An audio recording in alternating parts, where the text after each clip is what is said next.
여러분, 다윗은 자신의 충신이었던 우리아의 아내를 범했습니다. 아이를 갖게 했습니다. 그런데 완전 범죄를 만들기 위해서 온갖 방법을 다 써봤지만 워낙 충신이었던 우리아가 여기 넘어가질 않아요. 방법은 한 가지밖에 없습니다. 우리아를 죽여야 합니다. 자기 손에 피를 묻히고 싶지 않았죠. 그래서 사지로 집어넣어 가지고 적들의 손에 죽도록 만들었습니다. 여러분, 방법만 조금 달랐을 뿐이지 그건 다윗이 죽인 거죠. 살인을 저지른 겁니다. 사람들의 눈은 속여서는지 모르지만 하나님의 눈은 못 속이죠. 결국 나단 선지자를 통해서 얼마나 심한 책망을 듣습니까?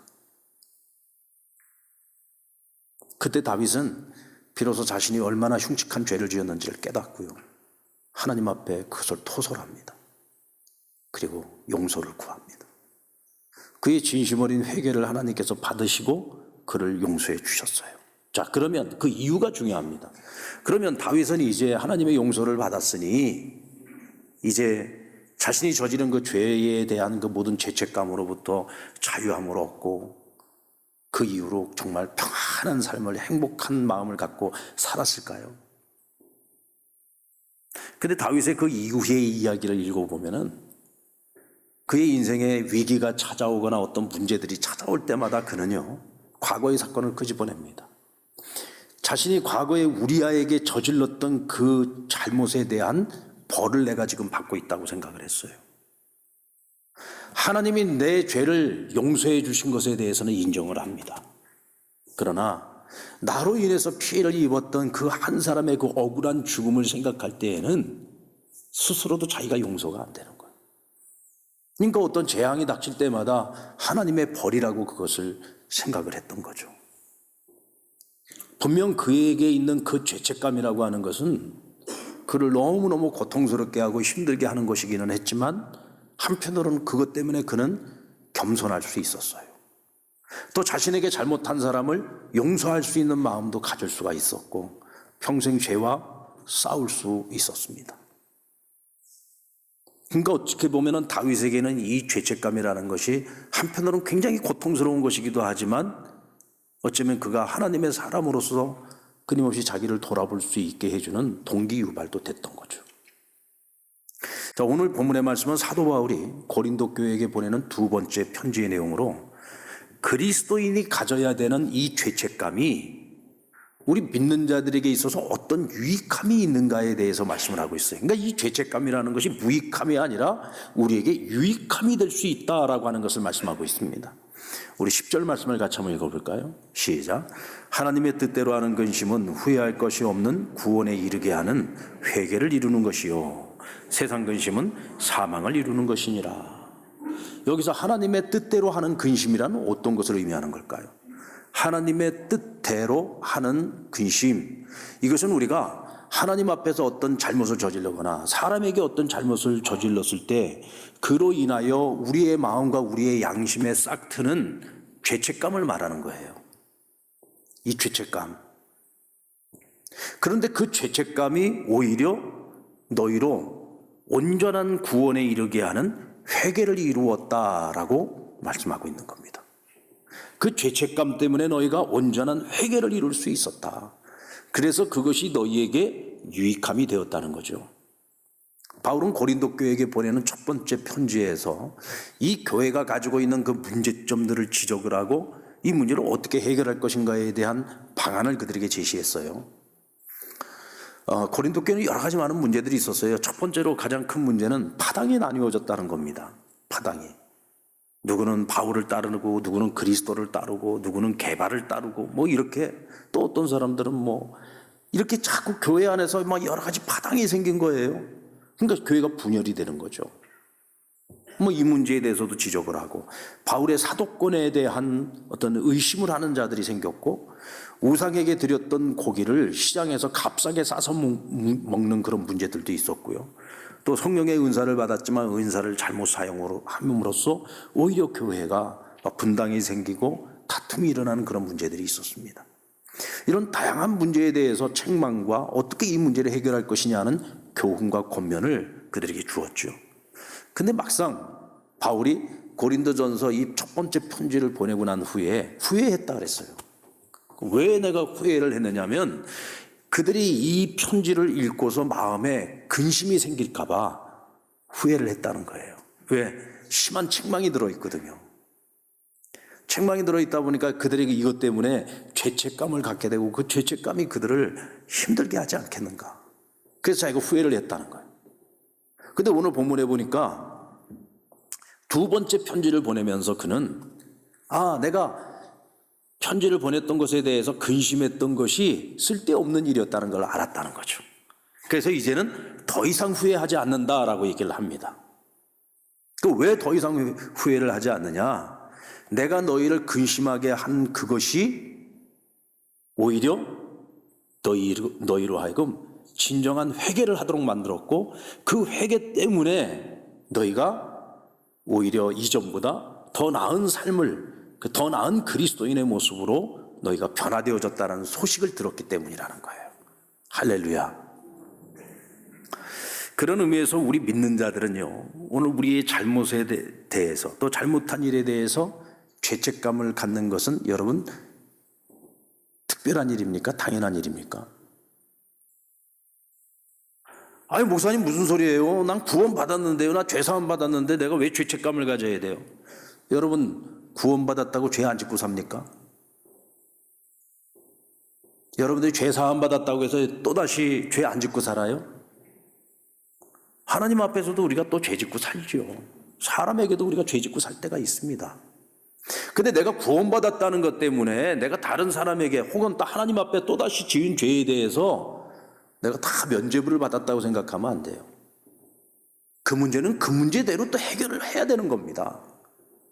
하나님 앞에 다시금 회개해야 될 일이 있으면 다시 회개해야 되는 것이고 자복할 일이 있으면 다시 자복해야 되는 것이고 어떤 꼬여있는 문제가 있다면 그 문제를 풀어야 되는 거예요. 한번 구원받은 것을 가지고서요 내가 다른 모든 죄에 대해서 내가 이제 다 사면받았다고 생각을 하시면 안 되는 거예요. 우리의 양심이 무뎌져서는 안 됩니다.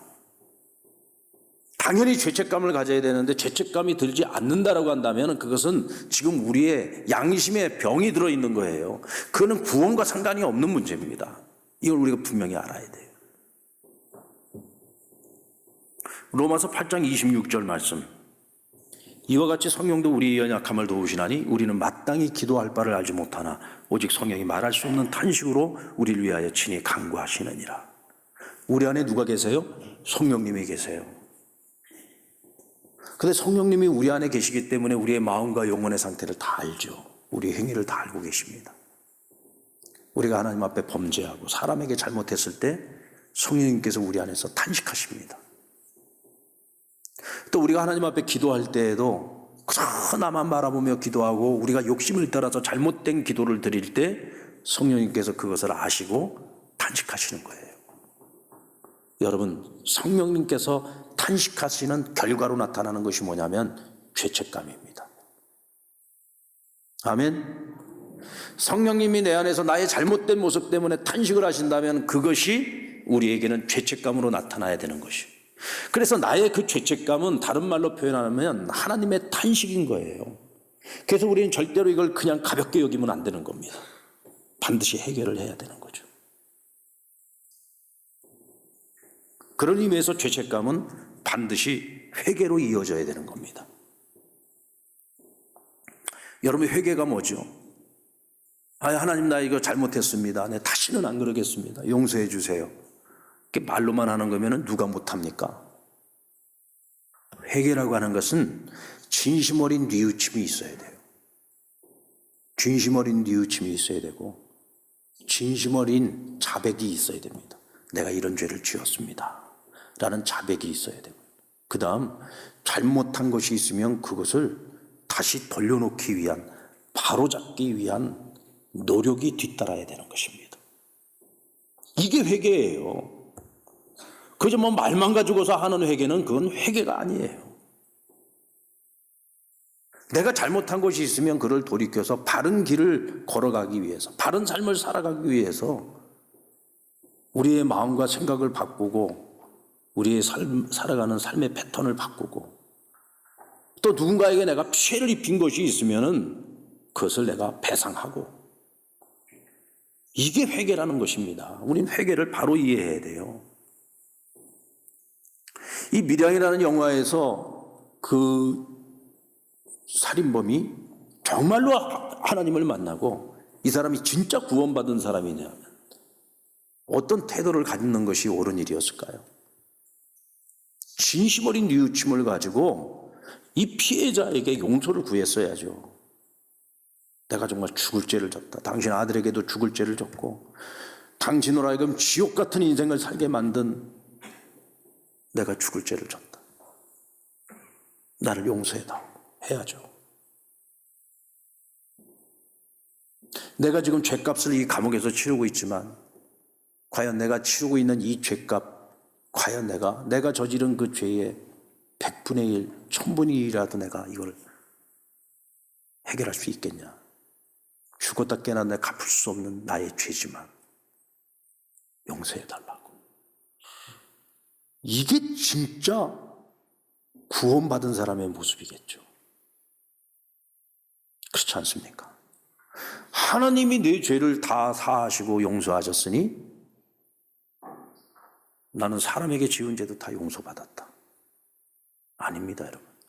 이스라엘의 제사법 가운데 속건제사라는 것이 있어요. 이 속건제사는 하나님 앞에 드려지는 성물에 대해서 우리가 범죄했을 때나 혹은 사람에게 내가 어떤 재물에 어떤 큰 피해를 입혔을 때나 다른 사람에게 어떤 큰 상처를 주거나 아픔을 주거나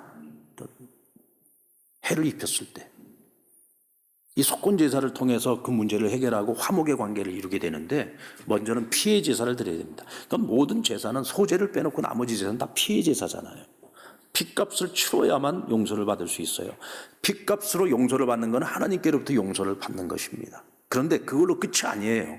속건제사법은 뭐냐면 내가 사람에게 잘못한 것이 있어요. 그러면은 그 사람에게 내가 사죄를 해야지 되는 것이고 그 사람에게 어떤 피해를 입혔으면은요 몇 배로 내가 그것을 배상해야 되는 거예요.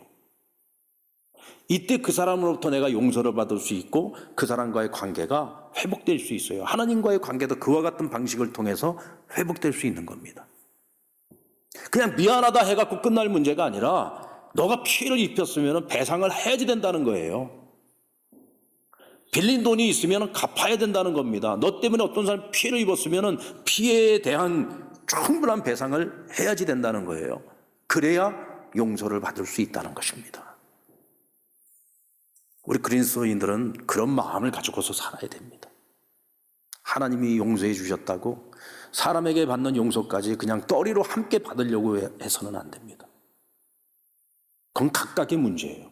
하나님께 용서받을 문제가 있고 사람에게 용서받아야 될 문제가 있어요. 그건 각각 해결해야 되는 것입니다. 그래야 우리가 진정으로 이 죄책감을 벗어날 수 있어요. 근데 여러분 사실 죄책감이라고 하는 것이 우리가 계속 마음에 가지고 살아가면은 참 그건 우리를 불행하게 만드는 거죠. 그러면 이 죄책감은 빨리 떨쳐버려야 되지 않겠습니까?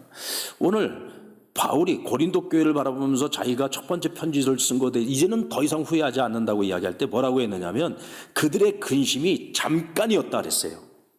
그들의 근심이 잠깐이었다. 그러나 이후에 그 근심이 그들을 유익하게 만들었다라고 얘기를 합니다. 그러니까 근심이 오래가는 것은 좋은 것이 아니에요. 그러면 이 죄책감을 어떻게 빨리 떨쳐버릴 수 있을까? 그것은 길은 한 가지밖에 없습니다. 잘못된 것을 바로잡기 위한 노력을 해야지 돼요. 언제부터요? 당장 해야 되는 겁니다. 바로잡기 위한 노력을 시작을 해야지 되는 거예요. 근데 대부분이 보면은 그 타이밍을 놓쳐버릴 때가 많죠. 내가 해야지 될 그 일을 뒤로 밀어버리는 경우가 많습니다. 자존심 때문에, 손해보기 싫어서. 남에게는 피해를 입혀놓고 나는 손해보기 싫어요. 그래서 우리는 마땅히 해야지 되는 돌이키는 일, 바로 잡아야 되는 일을 빨리 시행하지 못합니다. 그러면 평생 그 사람은 죄책감으로부터 벗어나기가 어려운 거예요. 여러분 혹시 여러분에게 어떤 죄책감이 있습니까? 만약에 내가 잘못한 일이 있는데도 죄책감이 없다면 그건 여러분 우리가 심각한 영적 병에 걸려 있는 겁니다. 죄책감이 있다면 오히려 감사하십시오. 그리고 이 죄책감이 어떤 것으로 인한 죄책감이 되었든지 이것은 반드시 회개로 이어져야 돼요.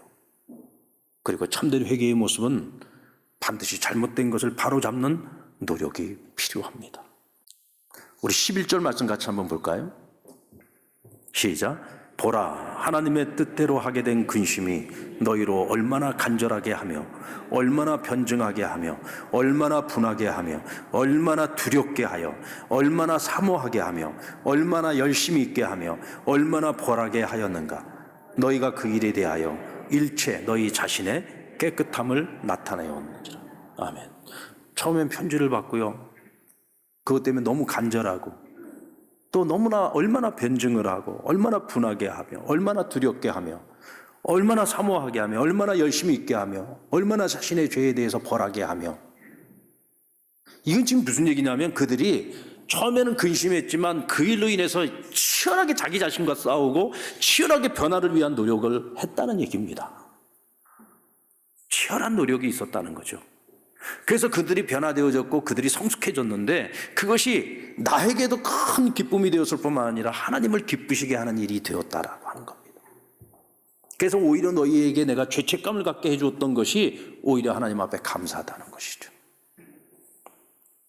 그런 의미에서 그리스도인의 죄책감은 하나님의 은혜라고 할 수 있어요. 그리고 그 죄책감은 여러분 신앙 공동체 안에서 해결하는 것이 가장 지혜로운 방법입니다. 가룟 유다가 은삼십에 예수님 팔아먹었죠. 뒤늦은 후회가 밀려와서 이미 쏟아버린 물인데 다시 그것을 담아보려고 했지만 여러분 그게 됩니까? 안 되죠. 결국은 어떻게 했어요? 스스로 목숨을 끊고 말았습니다. 그런데 주님께서는 이 일이 있기 전에 앞서서 가룟 유다가 자신을 배신할 것에 대해서 미리 암시해 주셨어요. 주님께서 미리 암시를 해 주셨다는 얘기는 무슨 얘기일까요? 분명히 너가 죄를 지었을 때 언젠간 반드시 너가 한 일에 대해서 후회하는 순간이 올 거야. 그때에 절대로 잘못된 길로 가서는 안 된다. 극단적인 길로 가서는 안 된다. 그럼 그때 해야 될 것이 뭡니까? 후회가 밀려왔을 때, 뒤늦은 후회가 밀려왔을 때 그 다음에 해야 되는 것이 뭐냐? 주께로 돌아오는 거예요. 잘못을 구하고 용서를 구하고 이전과 다른 삶으로 나아가면 되는 거예요. 그렇지만 가룟 유다는 어떻게 했습니까? 결국은 끝까지 잘못된 길을 가지 않았습니까? 반면에 다른 제자들을 생각해 보세요. 여러분들 그놈이 그놈 아닙니까? 가룟 유다는 은삼십 받고 예수님 팔았지만 베드로는 주님을 3번이나 부인했어요. 평상시에 그렇게 주님을 향한 마음이 가장 충직했던 것처럼 그렇게 큰 소리 쳤던 베드로가 3번이나 그것도 계집교종 앞에서, 심지어 나중에는 막 주님을 저주하기까지 하지 않았습니까? 여러분 그거나 예수님 은삼십에 팔아먹은 거나 뭐가 달라요? 그놈이 그놈이죠. 다른 제자들은 어떻습니까? 제 살 길 차겠다고 다 도망쳤잖아요. 그게 배신이 아니고 뭡니까? 그런데도 다른 제자들에게는 뭐예요? 회개의 기회가 있었고 발걸음을 돌릴 수 있는 기회가 있었잖아요. 그들의 인생의 끝이 달라졌잖아요. 가룟 유다와 다른 제자들의 차이점이 뭘까? 가만히 생각을 해보니까 가룟 유다는 처음부터 끝까지 혼자였어요. 이 사람은 늘 혼자예요. 생각도 다른 제자들과 딴 생각하고 있고 함께 있지도 않고. 만약에 가룟 유다가 여러분 다른 제자들처럼 함께 있었으면 어쩌면 그에게도 회개의 기회가 있을 수도 있었어요. 정말 다른 제자들로부터 어떻게 네가 예수님 배신해 먹고 어떻게 30배 주님을 그렇게 팔아먹을 수 있느냐고 온갖 욕을 다 뜯어먹고 두들겨 얻어 터지는 한이 있더라도 그 제자들의 그 불의를 떠나지 않고 같이 있었으면 그래도 그에게는 살 기회가 있었을 겁니다. 여러분 우리가 알아야 되는 것은요, 하나님께서는 악인조차도 죽는 것을 원치 않는다고 했어요. 악인조차도 망하는 것을 원치 않는다고 했어요. 여러분 에스겔서 33장 11절 말씀 같이 한번 읽어볼까요? 시작. 너는 그들에게 말하라. 주 여호와의 말씀이니라. 나의 삶을 두고 맹세하노니 나는 악인이 죽는 것을 기뻐하지 아니하고 악인이 그의 길에서 돌이켜 떠나 사는 것을 기뻐하노라. 악의 길에서 떠나 주께로 돌아오기를 원하시는 것이 하나님의 마음입니다. 누가요? 악인이. 가룟 유다라고 할지라도 그가 저지른 죄 때문에 그가 죽기를 바라지 않았어요. 그게 주님의 마음이에요. 회개하고 돌아오기를 바라셨어요. 이전과 다른 삶을 살아주기를 바라셨어요. 그렇다면 그에게 생긴 그 죄책감은 오히려 그 이후에 그의 삶을 더 나은 인생을 살게 만들었을런지도 모릅니다. 왜? 죄가 컸기 때문에 그 이후의 삶은 다른 어떤 제자들보다도 더 충성된 삶을 살아갈 수도 있었겠죠.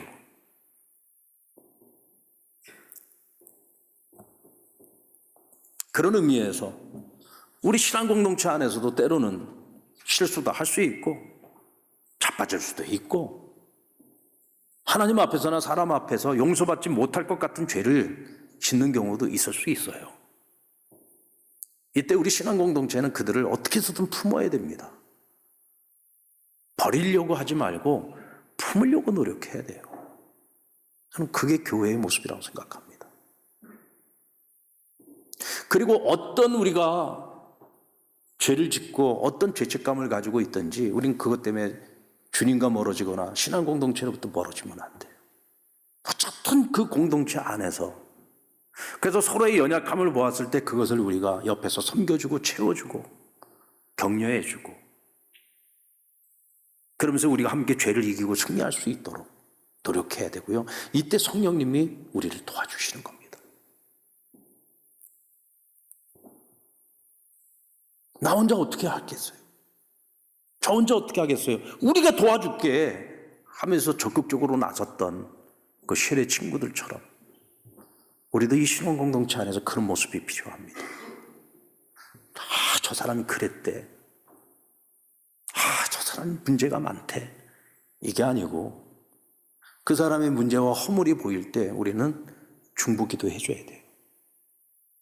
그 사람이 바른 길을 걸어갈 수 있도록 늦은 후에일지라도 회개하고 주님께로 다시 돌아올 수 있도록 도와줘야 되는 겁니다. 그것이 우리 교회 공동체가 해야 할 일입니다. 아담이 하나님 앞에 범죄했을 때 하나님께서 바로 책망할 수 있었지만 아담아 어디 있느냐 하고 물으셨어요. 가인이 아벨을 죽였을 때 가인에게 바로 직무를 하신 것이 아니고 내 동생 아벨이 어디 있느냐 하고 물으셨습니다. 왜 그러셨을까요? 그들의 죄의 결과는 너무나 분명한데 왜 그렇게 하셨을까요? 그들이 기회를 주는 거예요. 어떤 기회입니까? 죄책감을 가질 기회를 주신 겁니다. 그 죄책감 때문에 그들이 회개할 기회를 주신 거죠. 회개를 통해서 그들이 달라질 수 있는 기회를 주신 겁니다. 근데 아담은 처음부터 끝까지 핑계만 댔잖아요. 아내를 핑계대고 아내를 유혹한 뱀을 핑계대고 아내를 만들어준 하나님을 핑계댔습니다. 가인은 내가 동생을 지키는 자입니까? 하고는 하나님께 오히려 대들고 따지고 마치 자신은 죄가 없는 것이냐 전혀 죄책감을 느끼지 못하는 모습을 보였죠. 여러분 이것이 죄입니다. 이게 바로 죄의 모습인 거죠. 오늘 저와 여러분은 그리스도인입니다. 예수 그리스도 안에서 우리는 죄사함을 얻었고 구원받은 사람들입니다. 그렇다고 해서 죄책감으로부터 자유하려고 하지 마시고 우리가 또다시 지은 어떤 죄가 됐든지 우리는 그 죄에 대한 죄책감이 있어야 돼요. 그게 당연한 것이고 그것을 통해서 우리가 진정 어린 회개와 보다 더 성숙한 그리스도인의 모습으로 변화된 그리스도인의 모습으로 이전과는 정말 다른 세상과 구별되는 모습으로 한 걸음 더 성장하고 발전해가는 그런 진짜 크리스찬, 진실한 크리스찬이 되어야 할 것입니다. 이것이 여러분 죄책감이 우리 그리스도인에게 주는 하나님의 은혜입니다. 오늘 이 은혜를 저와 여러분이 함께 누리며 보다 성숙한 그리스도인으로 나아갈 수 있기를 주의